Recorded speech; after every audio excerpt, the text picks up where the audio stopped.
नमस्कार साथियों, स्वागत है आप सभी का अंकित इंस्पायर्स इंडिया पर। मैं हूं अंकित अवस्थी। दुनिया के बदलते भू राजनीतिक घटनाक्रमों में फिलहाल एक बड़ा घटनाक्रम होने जा रहा है और वो घटना है भारत और रूस की संयुक्त युद्ध अभ्यास की घटना। साधारणतः युद्ध अभ्यास होना नेवी, आर्मी, एयरफोर्स इन सब के रूटीन पार्ट का हिस्सा होता है, लेकिन एक ऐसे समय पर जब विश्व में एक देश जो कि अपनी वर्चस्व को काबिल करने के लिए दुनिया पर तमाम प्रकार के टैरिफ रूपी सैंक्शन लगा रहा है या दुनिया को सीधे सिरे से खारिज किए जा रहा है, सत्ताएं उखाड़ रहा है, जहां देखो वहां कब्जे की धमकी दे रहा है, ट्रेड ना करो तो दुनिया के किसी दूसरे देश के साथ ट्रेड ना करने देने की धमकी दे रहा है। ऐसे में भी भारत जैसा देश जो पहले कभी शीत युद्ध के काल में गुटनिरपेक्ष आंदोलन का प्रणेता रहा, आज भी वो अपने आप को बिल्कुल बदस्तूर वैसे ही चालू रखते हुए दिखाई दे रहा है। इसी क्रम में आज जब यह खबर निकलती है कि भारत और रूस संयुक्त युद्ध अभ्यास करने जा रहे हैं, यह खबर बहुत बड़े मायने लेकर आती है। हालांकि इस पूरी खबर के साथ अगर अतिरिक्त तथ्य जोड़ दिए जाएं तो केवल दो ही देश नहीं, भारत ने इनवाइट तो लगभग दो तिहाई दुनिया को कर दिया है। 135 देशों को इनविटेशन भेजा है। जिसको आना है करिए इंडियन ओशियन के अंदर युद्ध अभ्यास, भारत सबका वेलकम करने के लिए तैयार है। बाकायदा एक बढ़िया मिलन होगा और हम सब की नेवी बैठ करके बढ़िया से अपने साहस शौर्य का प्रदर्शन करेंगी। ऐसे में खबर निकल कर आती है टास के हवाले से कि रूस इस बैठक के अंदर, इस मीटिंग के अंदर हाजिरी देने आ रहा है। वर्ल्ड इकोनॉमिक फोरम में ट्रंप की हुई इंटरनेशनल बेइज्जती के बाद से इस मीटिंग के मायने बदल चुके हैं। जहां एक और वर्ल्ड इकोनॉमिक फोरम में दावोस में हुई बैठक में ट्रंप के द्वारा दुनिया को यह धमकाने का प्रयास किया जा रहा था कि मैं ग्रीनलैंड छीन लूंगा, यूरोप को पलट दूंगा, यूरोप के 8 देशों पर टैरिफ लगा दूंगा। वही ट्रंप जब यूरोप के रिटेलिएशन से घबराए, डर गए, ग्रीनलैंड को छोड़ भागे, टैरिफ्स को हटा दिए, तब लगने लगा कि ट्रंप की गीदड़ भभकियों में कोई दम नहीं है और लोगों ने अपने राह और रास्ते निकालने शुरू किए। उसी क्रम में भारत ने इनके टैरिफ का तोड़ निकाला यूरोपियन यूनियन के साथ की हुई अपनी ट्रेड डील से। बड़ा इंटरेस्टिंग है, यूरोपियन यूनियन के साथ मच अवेटेड ट्रेड डील चल रही थी, लंबे समय से इंतजार हो रहा था, लेकिन इसे गति ट्रंप महाशय ने दी। क्योंकि ट्रंप अगर भारत पर टैरिफ टैरिफ ना खेलते, और जबरदस्त इंटरेस्टिंग पार्ट यह था कि इनके द्वारा लगाए गए टैरिफ यूरोपियन यूनियन के नाम पर फाड़े गए बिल जैसे थे। इंटरेस्टिंग है कि यूरोप को यूक्रेन की, इनको यह था, अमेरिका को यह लगता था कि रूस ने यूक्रेन के साथ जो किया है उससे यूरोप पीड़ित रह सकता है, तो यूरोप की सुरक्षा के लिए इंडिया को तेल खरीदने से रोकने के लिए उस पर प्रतिबंध लगाए जाएं। मतलब एक पूरे देश का बैठा हुआ हेडमास्टर, क्लासरूम का क्लास टीचर अमेरिका, वो ये तय कर रहा है कि उस बच्चे की पेंसिल उसने चुराई थी तो तुम्हें पनिशमेंट मिलेगा, तुम्हारे प्रभाव से उसने पेंसिल कैसे ले ली। एक अजीब तरीके की इन्होंने केमिस्ट्री रचते हुए भारत को रपेट लिया था। लेकिन भारत ने इंतजार किया समय का, समय अपने आप भारत के फेवर में आया।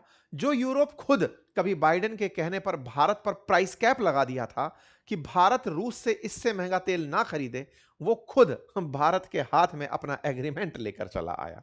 और इस एग्रीमेंट में यह तय हुआ कि वो भारत के साथ लगभग 0% टैक्सेस के साथ व्यापार करना चाहता है। एक तरफ जहां भारत ने यूरोप को साधा, वहीं दूसरी तरफ हमने रूस का हाथ पकड़ा। रूस जो कि हमारा लंबे समय से रणनीतिक भागीदार रहा है, रूस जो कि शीत युद्ध के काल में भी भारत का बड़ा पक्षधर रहा, भारत और पाकिस्तान या भारत की किसी भी ग्लोबल स्थिति में भारत के साथ खड़ा रहा रूस, आज भी भारत के द्वारा छोड़ा नहीं गया है। इसी के चलते हिंद महासागर में होने जा रही संयुक्त युद्ध अभ्यास जो नौसेना के द्वारा है 18 से 25 फरवरी के बीच में, उसमें रूसी सेना का पैसिफिक फ्लीट फ्रिगेट मार्शल शापो शनिकोव अपने अगले महीने बंगाल की खाड़ी के अंदर अभ्यास में शामिल होने आ रहा है। यह टास्क के हवाले से, रूसी न्यूज चैनल के हवाले से खबर निकल कर आती है, 18 से 25 तारीख के लिए निकल कर आती है। जानकारी से पता चलता है कि रूस ने भारत के संग नौसैनिक अभ्यास के लिए पूरी तत्परता और इंटरेस्ट दिखाया है और उद्देश्य है कि रूस का यह जो जहाज खड़ा हुआ है, यह रवाना होगा ओमान के मस्कट से 18 से 25 फरवरी में हमारे बंदरगाह विशाखापट्टनम पर नेवल अभ्यास करेगा और उसके बाद में यह व्लादिवोस्टॉक चला जाएगा, यानी कि एक पूरी की पूरी लंबी यात्रा करते हुए अपने पुराने ठिकाने पर चला जाएगा। यह युद्ध अभ्यास मिलन युद्ध अभ्यास के नाम से आयोजित हो रहा है।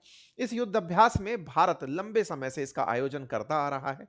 इसको 1995 में शुरू किया गया था, हर 2 साल में हो रहा है। 13वां संस्करण इसका फिलहाल आयोजित किया जा रहा है और इस 13वें संस्करण के अंदर भारत जिस तरह के लिए अभ्यास कर रहा है, इस अभ्यास में भारत के द्वारा लगभग 135 देशों को अपनी तरफ से इनविटेशन सेंड किया गया है। 135 देशों को सेंड किए गए इस इनविटेशन में अमेरिका, रूस, जापान और ऑस्ट्रेलिया जैसे देशों को भी इनविटेशन गया है। संभवतया वो भी अपने अपने नौसैनिक बेड़े के साथ यहां प्रेजेंट हों।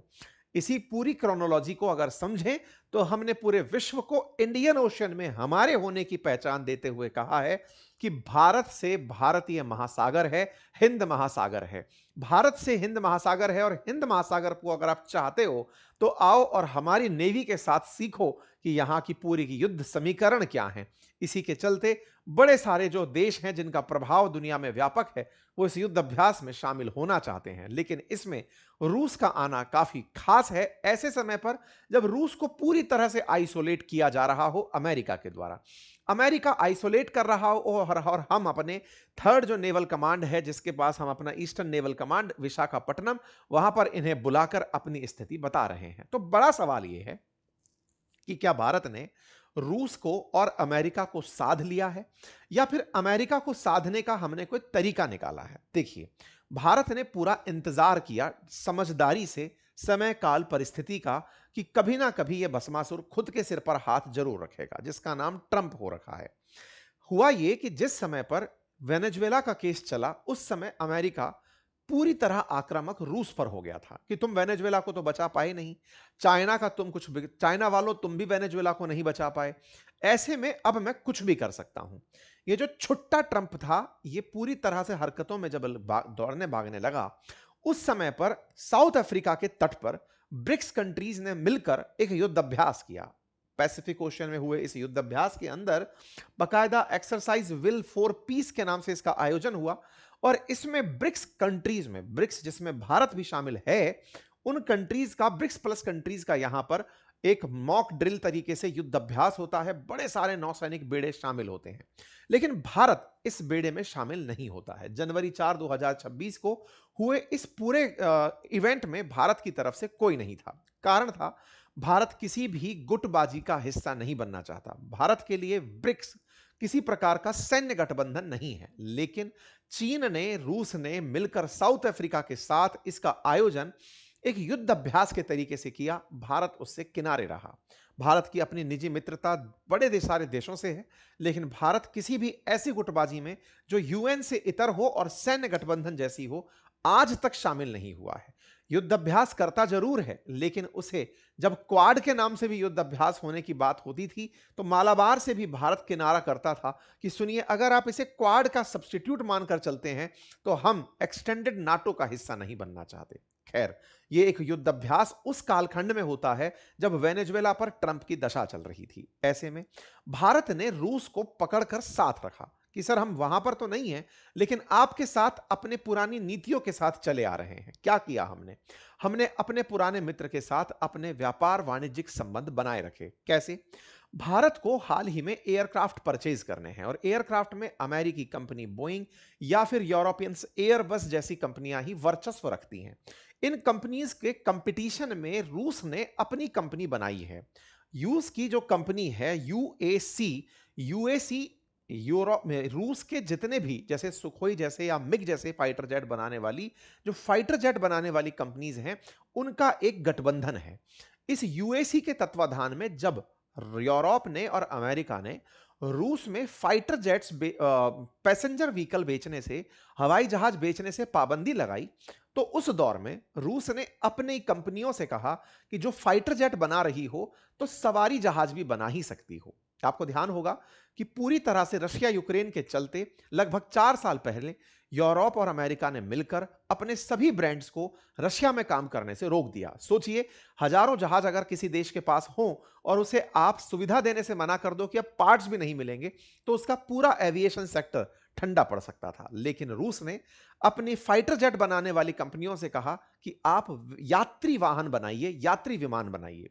तो इनकी सभी कंपनियां मिलती हैं, यूएसी नाम से एक कंबाइंड कंपनी बनाती हैं और वहीं से एक विमान, यात्री विमान बनाती हैं और उस यात्री विमान का नाम सुखोई सुपर जेट रखा जाता है।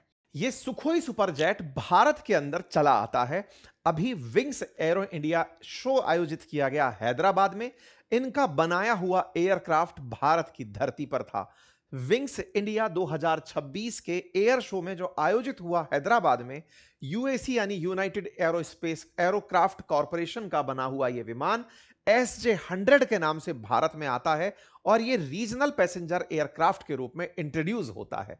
मतलब रूस ने इस दौर में जिस समय दुनिया उसे विमान से रहित कर रही थी, उसने अपना यात्री विमान बना डाला। बनाया ही नहीं, उसे पूरी तरह से अपने इंडिजीनियस कंपोनेंट्स के साथ, जिसमें यूरोप का कोई नट बोल्ट भी नहीं लगा है, अपनी तरह का विमान बना दिया और बनाकर उसे भारत के अंदर जो विंग्स इंडिया एरोस्पेस का शो चल रहा था वहां लाकर एयर शो में खड़ा कर दिया कि साहब ये प्रोडक्ट हमारा है, इसे आप खरीदिए और चूंकि हम यूरोप से सस्ता देंगे, आपकी रीजनल कनेक्टिविटी के लिए बेहतर होगा, नैरो है, छोटा है और आपके लिए बहुत काम आएगा छोटे एयरपोर्ट्स को जहां 100 से 90 से 100 पैसेंजर्स ले जाने हो, आप इस विमान को यूज करिए। भाई साहब ये लेकर के इसे यहां पहुंच जाते हैं। भारत के अंदर सिविल एविएशन मिनिस्टर इसको इंस्पेक्ट करते हैं, घूमने जाते हैं। बात क्या होती है? बात यह होती है कि HAL के साथ में तैयारियां की जाती हैं, हिंदुस्तान एरोस्पेस लिमिटेड के द्वारा। कहा जाता है कि सर आप और यूएसी मिलकर क्या हम इसे इंडिया में बना सकते हैं? यहां से परमिशन हो जाती है कि ठीक है, SJ-100 जो यात्री विमान है, इसे HAL के द्वारा बनाया जाएगा भारत में। और साथियों, भारत में इसके निर्माण के लिए यूएसी पूरी तत्परता से तैयार हो जाता है। लेकिन भारत ने पहले 6 यात्री विमान बने बनाए खरीदे हैं। भारत की एक फ्लेमिंगो एरोस्पेस नाम की कंपनी ने इनके साथ टाई अप किया। एक यात्री विमान जो रूस ने अभी समझिए इजाद ही किया है, वो अब भारत में भी बनने लगेगा। इतना ही नहीं, 6 रेडीमेड भी हम अपने लेवल पर इन लोगों से परचेज करने जा रहे हैं। ये वो विमान है जो कि रूसियों के द्वारा बनाया गया, भारत के द्वारा सराहा गया और भारत ने जिसको क्रय करके, जिसके साथ एग्रीमेंट करके रूस पर अपना विश्वास व्यक्त किया कि आप अपने सामान के लिए परेशान मत होइए क्योंकि ये सैंक्शन प्रूफ है, इसमें कोई भी इंस्ट्रूमेंट किसी भी विदेशी कंपनी का नहीं लगा है रूस के अलावा, तो इसे खरीदने में किसी प्रकार के प्रतिबंध हम पर लागू नहीं होंगे। भारत अपनी रीजनल कनेक्टिविटी को बढ़ावा देने के लिए इस विमान को अब परचेज कर सकेगा। यह है SJ-100 की कहानी जो कि HAL के और यूएसी के मिलने से होनी है पूरी। मेरे प्यारे साथियों, भारत ने रूस को तो साधा ही, लेकिन इनका भी तोड़ निकाला, जो आए दिन हमको टैरिफ की धमकी दिया करते थे। ट्रेड के नाम पर हाल ही में एक बात बाहर निकल कर आई। ट्रंप को मजा आ रहा है, भारत के इतने सारे लोग हैं, सोशल मीडिया पर उसको बड़ी फुटेज मिलती है, भारत के ट्रेड डील के नाम पर उसे कोई खास फर्क नहीं पड़ रहा। भारत के साथ व्यापार ना भी हो, पूरी दुनिया उसके लिए है, ट्रिलियन डॉलर इकोनॉमी है। अगर कुछ बिलियंस डॉलर उस भारत से नहीं मिलते तो क्या है, लेकिन बड़ी मात्रा में फुटेज तो मिलती है। ये भाई साहब ट्रेड डील को खींचे चला जा रहा है, 1.5 साल से ऊपर होता आया। जेडी वेंस तक के बारे में आरोप लगा कि वो नहीं चाहता था कि वो हमारे देश के साथ एग्रीमेंट करे। भारत ने ट्रेड डील में लगे टैरिफ का तोड़ निकाला। अमेरिका ने भारत पर 25% ही टैरिफ लगाया था। अतिरिक्त 25% तो पनिशमेंट था कि आप रूस से तेल क्यों खरीदते हो। उनसे पूछा आपको क्या दिक्कत है? बोले हमसे यूरोपियन देश कहते हैं कि भारत जब तेल खरीदता है तो उससे जो पैसा मिलता है रूस को, वो रूस उन्हीं से यूक्रेनियंस को मारता है।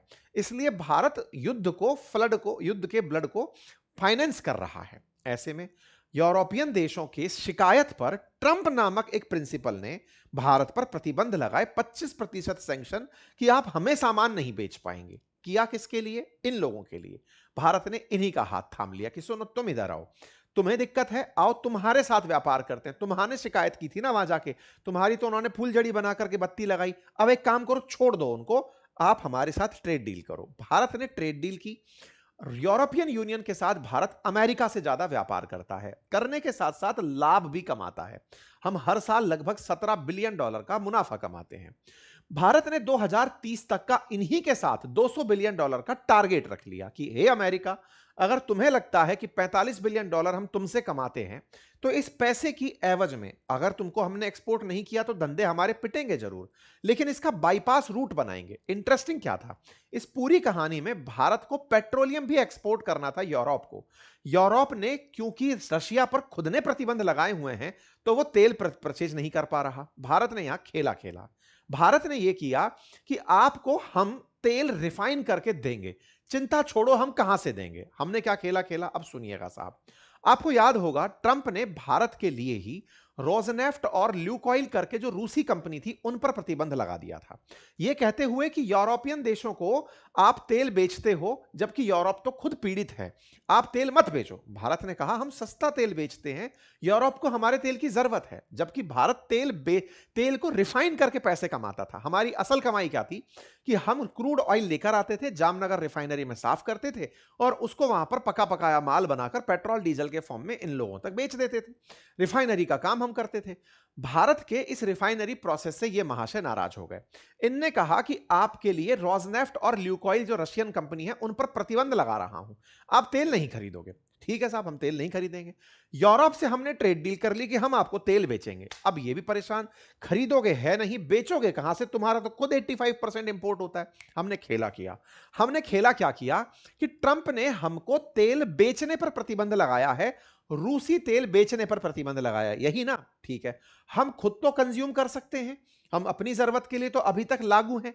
हमने अपने व्यापारी भाई अंबानी को समझाया कि जाओ ट्रंप को कहो कि हम अपने लिए तेल खरीद लें। बोले हाँ खरीद लो। साहब जाकर के अंबानी जी समझा आए ट्रंप को कि हम सब इंडिया के लिए तेल खरीदना चाहते हैं, 1.5 लाख बैरल प्रतिदिन की हमारी जरूरत है।